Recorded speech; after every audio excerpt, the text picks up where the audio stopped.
Ito yung magiging July na to. July ano nga ulit? July 11. July 11. Kasi ngayon pag may mga concert na ganyan na hindi natutuloy or may re-reschedule or what, ang chika, sabi baka walang bumiling ticket. Hindi, meron nang bumili. Oo, kaya nakakailinaw mo yan. Baka yun ang sabihing issue. No, it's not that. Yung ano, sobrang press for time.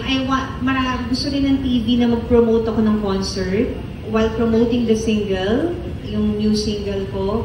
And also, ang dami ko pang gustong gawin sa concert na I think I need time to prepare pa. So, wala. Actually, halos sold out na nga kami.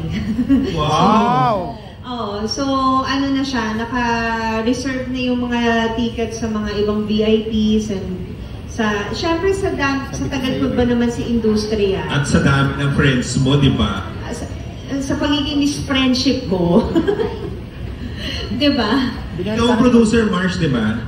May co-prod yung may producer ako. Oo. Syempre, and with the help of NY Entourage. Miss Nance! Ayun lang. Thank you.